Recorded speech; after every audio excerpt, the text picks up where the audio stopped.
Hello दोस्तों, कैसे हो आप लोग। मुझे पता है कि आप लोग मस्त ही होंगे और रहना भी चाहिए।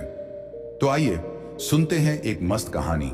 तो कहानी का विषय है जैसा कर्म वैसा फल। बहुत समय पहले की बात है। एक छोटे से गांव में एक आदमी रहता था जिसका नाम रघुनाथ था। रघुनाथ देखने में सुंदर, चालाक और बाहर से एकदम सज्जन दिखाई देता था, लेकिन अंदर से वह स्वार्थी और लालची था। उसका स्वभाव ऐसा था कि वह अपने फायदे के लिए किसी को भी धोखा देने और किसी का भी नुकसान करने से नहीं चूकता था। रघुनाथ ने अपने जीवन में कई बुरे कर्म किए थे। उसने एक गरीब किसान रामू की जमीन धोखे से हड़प ली थी। रामू के पास बस वही जमीन थी जिससे उसका परिवार पेट भरता था, लेकिन रघुनाथ ने जाली दस्तावेज बनवाकर वह जमीन अपने नाम करवा ली। रामू ने बहुत कोशिश की, पंचायत के आगे गिड़गिड़ाया, लेकिन रघुनाथ की पहुंच और चालाकी के आगे उसकी एक न चली। रघुनाथ ने सिर्फ यही नहीं बल्कि एक विधवा महिला के सोने के गहने भी झूठी सहानुभूति दिखाकर ले लिए थे। उसने महिला से कहा था कि वह उसे गहनों को अच्छी कीमत पर बेचकर पैसा दिलाएगा, लेकिन उसने गहने बेचकर पैसा खुद रख लिया और महिला को झूठे वादे करता रहा। समय बीतता गया।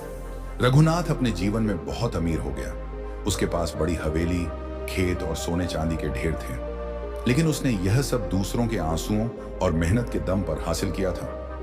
एक दिन गांव में एक साधु आए। साधु ने लोगों को बताया, कर्म का चक्र हमेशा घूमता है। जो जैसा करता है वैसा ही पाता है। बुरे कर्म करने वाले को समय पर उसका फल अवश्य मिलता है। रघुनाथ ने साधु की बात को मजाक में उड़ा दिया। उसने सोचा, मेरे जैसे चालाक इंसान को कौन नुकसान पहुंचा सकता है। मैं तो राजा की तरह जी रहा हूं। कुछ साल बाद रघुनाथ के जीवन में बदलाव आने शुरू हुए। उसने जिन लोगों को धोखा दिया था उनकी बद्दुआओं ने असर दिखाना शुरू कर दिया। सबसे पहले रघुनाथ का बेटा एक गंभीर बीमारी से पीड़ित हो गया।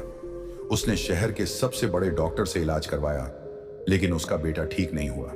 फिर उसकी जमीनों पर बाढ़ आ गई और सारी फसलें बर्बाद हो गईं। जिस हवेली को उसने बड़ी मेहनत से बनाया था वह भी आग लगने से जल गई। जो लोग पहले उसे सलाम करते थे अब उससे दूरी बनाने लगे।